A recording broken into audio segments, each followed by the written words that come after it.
ان کا بیٹا جس کا نام عبداللہ تھا وہ مشرکوں کے ساتھ بیٹھ کے ان کی جاسوسی کر کے غار ثور میں آ کے رپورٹ دیتا تھا. ان کی بڑی بیٹی حضرت اسما وہ کھانے کا ٹفن مانگتی تھی اور اللہ کے نبی کے پاس اپنے باپ کے پاس پہنچاتی تھی. ان کا غلام بکری چلاتا اور بکری لے کے جاتا تھا غار ثور میں اور اللہ کے نبی حضرت ابو بکر کو تازہ تازہ دودھ دیتا تھا. جس کا پورا پریوار اسلام کے لیے قربان ہے. تم اس ابو بکر کو کہہ رہے ہو اس زمین کے ٹکڑے کے لیے انہوں نے نبی کی بیٹی کو رلا دیا اور نبی کی بیٹی کا حق مان دیا. اصل میں یہ جو اہل بیت کی محبت کے نام پہ جو یہ فرقہ بنا جس کو ہم رافضیوں کا فرقہ کہتے ہیں, ان کا اصل مقصد صحابہ کو ٹاک. ان کو کوئی محبت نہیں ہے بیت سے, ان کو کوئی محبت نہیں ہے بیت سے, ان کو بغض ہے صحابہ سے. ابو بکر, عمر, عثمان, عائشہ, ان تمام ہستیوں سے ان روافض کو بغض اور نفرت ہے میرے پاس. یہ اپنی مجلسوں میں گالیاں دیتے ہیں صحابہ کا. تو یہ بات یاد رکھو. اللہ کے نبی فرماتے ہیں من سب اصحابی, جو میرے صحابہ کو گالی دے گا, جو میرے صحابہ کو برا بھلا کہے گا, فعلیہ لعنت اللہ والملائکۃ والناس اجمعین, اس کے اوپر اللہ کی لعنت ہو, فرشتوں کی لعنت ہو اور تمام لوگوں کی لعنت ہو. صحابہ کو گالی دینے والا ملعون ہے میرے پیارے ساتھ. اور اس کی وجہ بھی سمجھ لیجیے. بھئی ہمیں قرآن کس سے ملا؟ قرآن ڈائریکٹ کو ہمیں نہیں ملا. قرآن اللہ کے رسول پر اترا, نبی نے صحابہ کو دیا, صحابہ نے ہم کو اور آپ کو پہنچایا. اگر صحابہ ہی گڑبڑ نہیں کر گئے, صحابہ ہی بے ایمان نہیں کر گئے, صحابہ ہی کا ایمان اگر خطرے میں پڑ گیا تو پھر قرآن بھی آتھینٹک نہیں, پھر حدیث بھی آتھینٹک. تو جو لوگ صحابہ کی آتھینٹسٹی پر سوال اٹھاتے ہیں, جو لوگ صحابہ کرام کے بارے میں کہتے ہیں کہ صاحب وہ صحیح نہیں تھے, وہ یہ کہنا چاہتے ہیں کہ قرآن بھی صحیح نہیں ہے, حدیث بھی صحیح, پورے اسلام پر وہ سوال کا نشان کھڑا کرنا چاہتے ہیں. صحابہ وہ لوگ ہیں میرے ساتھ جن کے لیے جنت کی گارنٹی لی اللہ نے. قرآن اٹھائیے سورہ توبہ کی آیت نمبر 100 دیکھیے. والسابقون الاولون من المهاجرين والانصار والذين اتبعوهم باحسان رضي الله عنهم ورضوا عنه واعد لهم جنات تجري تحتها الانهار ذلك الفوز العظيم. اللہ کہہ رہا ہے میرے نبی کے صحابہ وہ لوگ ہیں, میں ان سے راضی ہو گیا, وہ مجھ سے راضی, اور میرے نبی کے صحابہ ہمیشہ جنت میں رہیں گے. جنت کا وعدہ ہے. جن کو قرآن جنتی کہہ رہا ہے, جن کو اللہ جنتی کہہ رہا ہے, ہماری اور آپ کی مجال ہے کہ ہم ان کے بارے میں کوئی غلط بات ہو تو جو صحابہ پر برا بھلا ان کو برا بھلا کہے اس کے اوپر بھی فرشتے لعنت کرتے ہیں. اور آگے ایک اور کام ہے جس کے کرنے والے پر فرشتے لعنت کرتے ہیں, بدعت کرنا یا بدعت کو پروموٹ کرنا. اللہ کے نبی فرماتے ہیں, بخاری کی روایت ہے, من احدث حدثا, جو کوئی بدعت نکالے, جو کوئی دین کے اندر نیا کام نکالے, فعلیہ لعنت اللہ والملائکۃ والناس اجمعین, اس کے اوپر اللہ کی لعنت, فرشتوں کی لعنت اور تمام لوگوں کی لعنت. بدعت کس کو بولتے ہیں؟ بدعت کا مطلب یہ ہوتا ہے کہ آپ اپنے من سے شریعت میں کوئی کام نکالیں, جو کام نبی نے نہیں کیا, جو صحابہ نے نہیں کیا, جو قرآن سے ثابت نہیں, جو حدیث سے ثابت نہیں. 12 ربیع الاول کی تاریخ آیا جلوس نکالنے لگے, 10 محرم کی تاریخ آیا تعزیہ نکالنے لگے. آپ نے کہا کہ صاحب ہمیں نبی سے بڑی محبت ہے اس لیے ہم جلوس نکال رہے ہیں, ڈی جے نکال رہے ہیں. آپ صحابہ سے بڑھ کے نبی کے چاہنے والے ہوتے ہیں. نبی کے نواسے کا انتقال ہوا 10 محرم کو, آپ تعزیہ نکال رہے ہیں. نبی کی بیٹیوں کا نبی کے سامنے انتقال ہوا, نبی کے چچا حمزہ شہید کیے گئے, نبی کی بیٹی زینب انتقال کرتی ہیں, نبی کے سارے بچے آپ کے جتنے بیٹے ہوئے سب بچے آپ کے انتقال کر گئے. نبی نے کبھی کسی کے نام پہ ماتم نہیں کیا, کبھی کوئی تعزیہ نہیں کیا. تو بدعت کرنے والا دین کا کباڑا کرتا ہے. اسی لیے اللہ کے نبی اپنے ہر خطبے میں کہتے ہیں وَشَرَّ الْأُمُورِ مُحْدَثَاتُهَا وَكُلُّ مُحْدَثَةٍ بِدْعَةٌ وَكُلُّ بِدْعَةٍ ضَلَالَةٌ. دین کے اندر ہر نیا نکالا گیا کام بدعت ہے, ہر بدعت گمراہی ہے, اور ہر گمراہی جہنم میں لے کے جائے گا. اور بدعتی یہ بات بھی نوٹ کر لے, بدعتی نہ دنیا کا ہے نہ آخرت کا ہے, دونوں کا کتا میں نہ کرنے کا. قیامت کے دن وہ ذلیل ہوگا. بدعتی نہ چلائے کہ صاحب ہم سرکار کا دامن تھام لیں گے. ارے تجھے سرکار کا دامن نصیب نہیں ہوگا بدعتی. اللہ کے پیارے نبی حوض کوثر پہ جب اس کا پانی اپنی امت کے لوگوں کو پلائیں گے، صحیح مسلم کی روایت ہے، کچھ لوگ آئیں گے، اللہ کے نبی ان کو حوض کوثر کا پانی پلانا چاہے، فرشتے کہیں گے رک جائیے اللہ کے نبی آپ ان کو نہیں پلا سکتے۔ اللہ کے نبی پوچھیں گے کیوں؟ یہ میرے امت کے لوگ ہیں، نمازی لوگ ہیں، وضو کرنے والے لوگ ہیں۔ فرشتے کہیں گے انک لا تدری ما احدث بعدک، اے اللہ کے نبی آپ نہیں جانتے انہوں نے آپ کے دین میں کون کون سے نئے نئے گل کھلائے۔ تو بدعتی اللہ کے نبی جب سنیں گے بدعتی لوگ ہیں، آپ کہیں گے سو لمن غیر بعدی، ان کو گھسیٹ کر کے جہنم میں لے کے جاؤ، انہوں نے میرے دین کو بدل دیا۔ تو بدعتی نے جہاں کامیاب ہوگا وہاں کامیاب ہوگا۔ اللہ ہم سب کو بدعت سے بچنے کی توفیق عطا فرمائے۔ تو بدعت کرنے والا بھی لعنت کا حقدار ہے۔ اور ایک اور حدیث میں یہ الفاظ ہے من آوى محدثا، جو بدعتی کو پناہ دے، جو بدعتی کو پروموٹ کرے، جو بدعتی کا سپورٹ کرے، اس کے اوپر بھی اللہ کی۔ اور آگے بڑھیں، ایک کام اور ہے جس کے کرنے والے پر فرشتے لعنت کرتے، کسی مسلمان کو ڈرانا دھمکانا۔ اللہ کے نبی فرماتے ہیں، بخاری کی روایت ہے، من اشار الی اخیہ بحدیدہ، جو اپنے مسلمان بھائی کو کسی دھاردار چیز سے، چاقو سے، تلوار سے، نیزے سے ڈرائے، العنہ الملائکہ، ایسے انسان پر فرشتے لعنت کرتے۔ ابھی قتل کرنے کی بات نہیں ہو رہی ہے، ابھی چوٹل کرنے کی بات نہیں ہو رہی ہے، ابھی کسی کو انجرڈ کرنے کی بات نہیں ہو رہی ہے، صرف آپ نے دہشت میں ڈالا ہے، آتنکت کیا ہے کسی کو اگر ہتھیار دکھا۔ اللہ اکبر! کوئی کیسے کہہ سکتا ہے کہ اسلام آتنکواد کا پوشن کرتا ہے اور اسلام آتنکواد کی شکشا دیتا ہے؟ اس انسان کا کوئی تعلق نہیں ہے اسلام سے جو کسی ایک بے قصور کی ہتیا کرے۔ اسلام تو وہ دین ہے کہ قتل کرنا تو بہت دور کی بات ہے، اپنی طاقت کے ذریعے کسی کو آتنکت کرنا، کسی کو دہشت میں ڈالنا، کسی کو خوف زدہ کرنا، اسلام اس کی اجازت نہیں دیتا۔ اللہ کے نبی کے طرف فرشتے لعنت کرتے ہیں اس انسان کی۔ آج کل حالات دیکھ رہے ملک کا، اللہ بہتر جانتا ہے کہ جو حالات ہوئے ہیں اس کا ذمہ دار، مگر آپ دیکھیے کہ اس طریقے کی گھٹنائیں جب بھی گھٹتی ہیں اس کا سائیڈ ایفیکٹ مسلمانوں کو جھیلنا پڑتا ہے۔ ابھی تک تو یہ ہو رہا تھا کہ صاحب جو تعلیم سے دور ہوتے ہیں، جو شکشا سے دور ہوتے ہیں، وہ بگڑ جاتے ہیں، وہ آتنکواد کی طرف چلے جاتے ہیں۔ تو باقاعدہ میڈیا والے نیوز چلا رہے ہیں صاحب ان کا تو مذہبی آتنکواد کی تعلیم ہے۔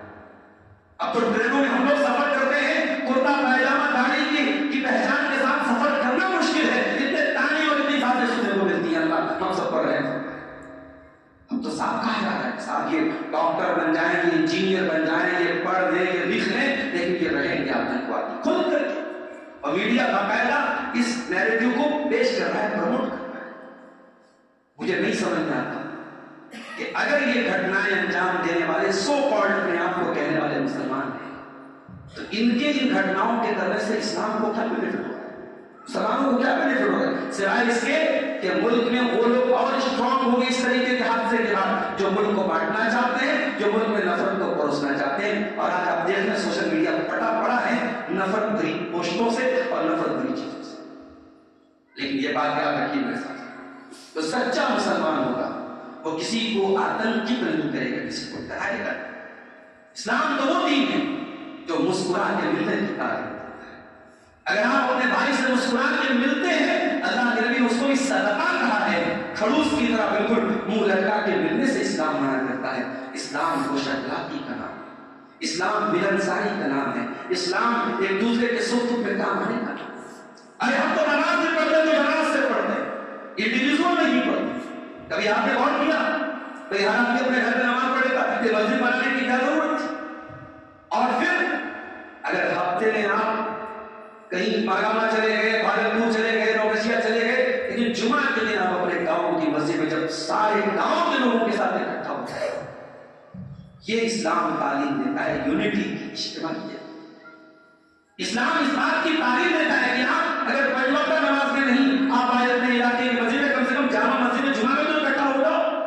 اور چلو بہت بزی ہو تو جمعہ میں بھی نہیں اکٹھا ہو پائے، کم سے کم عید اور بقرعید کی نماز میں تو سال میں ایک بار عیدگاہ میں اکٹھا ہو جاؤ۔ اسلام اجتماعیت کی تعلیم دیتا ہے، اسلام یونٹی کی تعلیم دیتا ہے، اسلام ایک دوسرے کے سکھ دکھ میں کام کرنے کی تعلیم دیتا ہے۔ اسلام کبھی بھی آپ کے پاس کی شکشا نہیں دے سکتا ہے۔ اب ایک دو چیزیں اور بیان کر کے میں ختم کر رہا ہوں۔ فرشتے ایک اور کام کرنے والے پر لعنت کرتے ہیں، اور وہ کام کیا ہے؟ کسی انسان کا اپنی ولدیت چینج کرنا۔ باپ کوئی اور ہے اور وہ اپنا باپ کسی اور کو قرار دے۔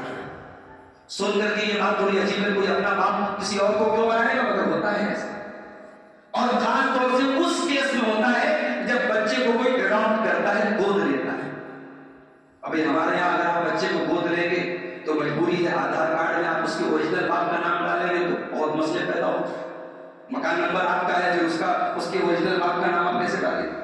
تو کبھی کبھی Aadhaar card, PAN card, passport پر تو مجبوری آ جاتی ہے، اور بھارت کا قانون بھی یہی کہتا ہے کہ جو اڈاپٹ کرتا ہے بچے کو، جو گود لیتا ہے، وہی اس کا لیگلی وہی اس کا باپ بنتا ہے۔ لیکن شریعت میں پال لینے سے، پرورش کر لینے سے آپ اس کے باپ نہیں بن جائیں۔ شریعت یہ کہتی ہے کہ جو باپ ہے وہی باپ ہے، اور شریعت 5 چیزوں کی حفاظت، مین حفاظت کرنے کی تعلیم دیتی ہے۔ اس میں ایک جان کی حفاظت ہے، جان کی حفاظت کرنے کے لیے اسلام میں قتل کرنا حرام کیا ہے۔ مال کی حفاظت ہے، اسلام میں چوری حرام ہے، ڈاکہ حرام ہے، رشوت حرام ہے۔ اسلام میں عقل کی حفاظت کو حکم دیا گیا، شراب حرام ہے، ہر طریقے کا نشہ حرام ہے، اور اسلام میں شرمگاہ کی حفاظت کو حکم دیا گیا، زنا حرام ہے، اور اسی طریقے سے اسلام میں نسب کی حفاظت کا حکم دیا گیا۔ اسی لیے اگر کوئی عورت پریگننٹ ہے تو اس کو اگر شوہر طلاق بھی دے دے تو جب تک بچہ پیدا نہ ہو جائے کسی اور سے نکاح نہیں کر سکتے، وہ عدت میں بن جائے۔ اگر پریگننٹ عورت ہے، شوہر کا انتقال ہو گیا تو جب تک وہ بچہ پیدا نہ ہو جائے، ڈلیوری نہ ہو جائے، وہ کسی اور سے نکاح نہیں کر سکتے۔ کیوں؟ اس کے پیچھے لاجک کیا ہے کہ جب آپ کے پیٹ میں کسی انسان کا بچہ ہے تو آپ کسی اور سے نکاح نہیں کر سکتے۔ کیوں؟ تاکہ نسل خلق ملک نہ ہو جائے، بچے کا جو باپ ہے اسی کی طرف بچے کو منسوب کیا جائے۔ اللہ کے نبی فرماتے ہیں من دعا الی غیر ابیہ، جو اپنے باپ کے علاوہ کسی اور کو اپنا باپ مانتا ہے یا کہتا ہے، اس کے اوپر بھی اللہ کی لعنت ہو، فرشتوں کو۔ اور ایک آخری چیز بیان کر کے بات ختم کرتا ہوں۔ ایک اور کام ہے جس کے کرنے والے پر فرشتے لعنت کرتے ہیں، اور اس کا تعلق حدیث میں جو بیان کیا گیا عورت سے۔ اللہ کے نبی فرماتے ہیں اذا دعا الرجل امرأته الى فراشه، ایک شادی شدہ انسان اپنی بیوی کو اپنی ضرورت کی تکمیل کے لیے بلائے، فابت، اور وہ انکار کرتا، اور شوہر اس حال میں رات گزارے کہ شوہر بیوی سے ناراض ہے، لعنتها الملائکۃ حتی تصبح، تو رات بھر فرشتے اس کے اوپر لعنت۔ یہ حدیث جو ہے کچھ لبرل ٹائپ کے لوگوں کو یہ حدیث بڑی بری لگتی ہے، وہ کہتے ہیں صاحب یہ کون سی بات ہے، عورت کی اپنی کوئی اچھا نہیں، اپنی کوئی خواہش نہیں، عورت نہ جائے شوہر کے پاس تو رات بھر فرشتے لعنت کرتے ہیں۔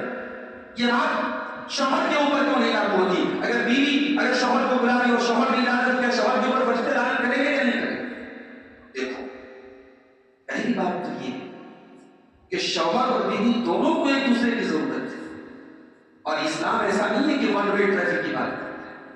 اسلام دونوں کو حکم دیتا ہے، بیوی شوہر کی ضرورتوں کو پورا کرے، شوہر بیوی کی ضرورتوں کو پورا کرے۔ قرآن کہتا ہے میاں بیوی ایک دوسرے کے لباس ہیں۔ لباس کا مطلب کیا ہوا؟ لباس کا مطلب یہ ہوا کہ جو لباس آپ کو فٹ آئے، آپ کی باڈی پر صحیح طریقے سے آپ کی باڈی پر آ جائے، تو شوہر بیوی ایک دوسرے کے کمپیٹیبل ہوں، ایک دوسرے کو فٹ آتے ہوئے ایک دوسرے کے حقوق کا خیال رکھتے۔ لیکن شوہر کو جو بیوی کی ضرورت ہے وہ ایک الگ ٹائپ ہے، اور بیوی کو جو شوہر کی ضرورت ہے وہ ایک الگ ٹائپ ہے۔ شوہر اپنی خواہش کا اظہار کرے گا، بیوی اظہار نہیں کرے۔ بیوی جو ہوتی ہے، عورت جو ہوتی ہے وہ شرمیلی ہوتی ہے۔ بیوی کو اگر طلب بھی ہوتی شوہر کے پاس جانے کی، وہ کھل کر کے نہیں بولے گی، لیکن شوہر کھل کر کے بول سکتا ہے۔ یہ اللہ تعالیٰ نے جو عورت اور مرد کی ایک نیچرل جو فطرت ہے اس کا لحاظ کیا ہے، اور اسی لیے اللہ کے نبی نے فرمایا اگر شوہر بیوی کو بلائے، ہاں بیوی اگر بیمار ہے، کوئی اور بہانہ بہت تھک گئی ہے اور جو ہے شوہر کی ضرورت پوری کرنے کے قابل ہے، کوئی طرح مسئلہ ہے، بلا وجہ نخرے دکھانا اور شوہر کے حقوق ادا نہ کرنا، معاف کیجیے لیجیے گا آج سماج میں ایکسٹرا میریٹل افیئر کی بہت بڑی وجہ عورتوں کا اپنے شوہر کے متعلق لاپرواہ ہو جاتا ہے. شادی کے بعد جب 10-15 سال گزرتے ہیں 2-4 بچے ہو جاتے ہیں عورت نہ اپنے شریر کا خیال رکھتی ہے نہ اپنے کپڑے کا خیال رکھتی ہے نہ کبھی شوہر کے لیے میک اپ کرتی ہے نہ سجتی ہے نہ سنورتی ہے. اور اس میں حیائی کے دور میں اور اس دور میں جب زناکاری اور بدکاری کے ہزاروں راستے کھلے ہیں اگر آپ کا شوہر اگر آپ نے اس کی ضرورتوں کی جائز ضرورتوں کو پورا نہیں کیا اور وہ کہیں اور جا کر کے منہ مار رہا ہے یقیناً شوہر گنہگار ہے. مگر میں ان اپنی اسلامی بہنوں سے بھی کہنا چاہوں گا ان شادی شدہ خواتین سے بھی کہنا چاہوں گا کہ ان ایکسٹرا میریٹل افیئر سے آپ بھی بہت حد تک ذمہ دار ہیں. آپ کو اپنے شادی کے بعد بھی اپنے فٹنس پر اپنے جسم پر اپنے شریر پر اپنے کپڑے پر اپنی خوبصورتی پر توجہ دینی چاہیے تاکہ شوہر آپ کی محبت کے جال میں بندھا رہے. اسی طرف اشارہ کیا اس حدیث میں کہ اگر شوہر بلاتا ہے بیوی کو اور بیوی انکار کر دیتی ہے بنا کسی وجہ کے رات پر فرشتے اس کے اوپر لعنت کرتے ہیں. اسی لیے میں اکثر ایک بات اپنی تقریروں میں کہتا ہوں کہ عورت بہت نیک بن جائے بہت دیندار بن جائے 5 ٹائم کی نماز پڑھے تہجد پڑھ لے لیکن شادی شدہ عورت اگر اپنے شوہر کے حقوق کا خیال نہ کرے. کوئی شوہر بہت ظالم ہے شرابی اگر بات ہے اگر شوہر ٹھیک ٹھاک ہے دیندار ہے نیک ہے اور کما کے لا رہا ہے تیری ساری ضرورتیں پوری کر رہا ہے اس شوہر کی اگر تو ناقدری کرتی ہے اسے ڈھنگ سے بات تک نہیں کرتی ہے اس کے کپڑے تک اس کو جو ہے پریس کر کے نہیں دیتی ہے اس کو ڈھنگ سے ٹائم سے کھانا نہیں دیتی ہے اور بڑی نمازی بنتی ہے بڑی تہجد گزار بنتی ہے تیری نمازیں تیرے منہ پر مار دی جائیں تیری نیکیاں تیرے منہ پر مار دی جائیں گی. کیوں؟ کیونکہ شادی کے بعد ایک عورت کو اگر جنت میں جانا ہے اللہ کے نبی نے فرمایا کہ عورت 4 کام جب تک نہیں کرے گی جنت میں نہیں جا سکتی ہے. ان 4 کاموں میں ایک کام یہ بھی ہے اسے اپنے شوہر کی خدمت کرنی پڑے گی شوہر کی اطاعت کرنی پڑے گی. یہ بہت اہم پہلو ہے اور اگر اس پہلو پر توجہ دی جائے تو طلاق کے کیس بہت کم ہو جائیں گے خلا کے کیس بہت کم ہو جائیں گے. ہمارے یہاں مسئلہ کیا ہے لڑکیوں کی جب شادی ہونے والی ہوتی ہے تو مائیں یہ نہیں سکھاتی ہیں کہ شوہر کی خدمت کیسے کرنا ہے سسرال جا کے زندگی کیسے گزارنا یہ نہیں سکھاتی ہیں. وہ کیا سکھاتی ہے شوہر کو قابو کیسے کرنا ہے ساس کو کیسے اپنے کنٹرول میں لینا ہے سسر کو کیسے ارے تم کنٹرول کرنا جب سکھا رہی ہو تم اپنے شوہر کو قابو کرنا سکھا رہی ہو تو تم نے تو بنیاد ہی غلط رکھ دیا. اگر ایک اچھی ماں ہوگی اپنی بیٹی کو کبھی یہ نہیں سکھائے گی کہ جا کے شوہر کو اپنے انگلی پہ نچانا. وہ یہ سکھائے گی شوہر کی طرف خوش رکھنا کہ کبھی تیرے علاوہ کسی اور عورت کی طرف کو دیکھنا بھی گوارا نہ کرے. اپنی ساس کی اتنی خدمت کرنا کہ تیری ساس اپنی بیٹیوں کی طرف اس سے محبت کرے. ایک بہترین ماں یہ سبق اپنی بچیوں کو سکھائے گی. کاش ہماری مائیں یہ نصیحت حاصل کریں اور اپنی بچیوں کو یہ تعلیم دیں. یہ چند باتیں ان لوگوں کے تعلق سے آپ کے سامنے بیان کی گئی جن پر فرشتے لعنت کرتے ہیں. ہم اللہ سے دعا کرتے ہیں رب العالمین ہمیں ان تمام کاموں سے بچنے کی توفیق عطا فرما. رب العالمین ہمیں ان لوگوں میں شامل فرما دے جن پر تیرے فرشتے رحمت کی دعا کرتے ہیں نہ کہ لعنت کی دعا کرتے ہیں. اے اللہ ہمیں ایمان پر ثابت قدم رکھ. اے اللہ یہ ایمان کے لیے بڑے خطرے کی گھٹی کا دور ہے بڑا نازک دور ہے. ہمیں اپنی آخری سانس تک اپنے ایمان کی راہ پر چلتے رہنے کی توفیق عطا فرما. اے العالمین ہمارے جو نوجوان نشے کی لت کے شکار ہو گئے اے اللہ اس لت سے تو ان کو پیچھا چھڑانے کی توفیق عطا فرما. اے اللہ جو نوجوان کسی بھی طریقے سے زناکاری اور بدکاری کی لعنت میں پڑ چکا ہے پروردگار اسے اپنی عزت و آبرو اور اپنی شرمگاہ کی حفاظت کی توفیق عطا فرما. الہی جو ہم سے نمازوں سے دور ہیں ان کو نمازیں بنا دے. اے اللہ جو تندرستی سے پریشان ہیں بیمار ہیں تکلیف میں ہیں اے اللہ تو ان کو شفائے کاملہ عاجل عطا فرما دے. اے اللہ جن کے والدین باحیات ہیں ان کے بچوں کو اپنے ماں باپ کی قدر کرنے اور خدمت کرنے کی توفیق عطا فرما. اے اللہ جن کے والدین دنیا سے جا چکے ہیں ایمان اور توحید پہ دنیا سے گئے ہیں اے اللہ ان کے والدین کو قبر میں راحت عطا فرما ان کے گناہوں کو معاف فرما ان کی نیکیوں کو قبول فرما. اے العالمین آج اس ملک کے بڑے صوبے میں آج الیکشن کے رزلٹس بھی آ رہے ہیں. ہم تجھ سے دعا کرتے ہیں جس کی بھی سرکار آئے جو بھی حکومت میں آئے پروردگار اسے عدل و انصاف کے ترازو کو اور عدل و انصاف کے تقاضوں کو اور امن اور انسانیت کے اصولوں پر چلنے کی اور لوگوں کو اس اصول پر چلانے کی توفیق عطا فرما. ہمارے جان و مال کی ہماری عزت و آبرو کی حفاظت فرما جب تک ہم دنیا میں زندہ رہیں ایمان پر زندہ رہیں اور ہمارا خاتمہ ایمان پر ہو. آمین. وآخر دعوانا الحمدللہ.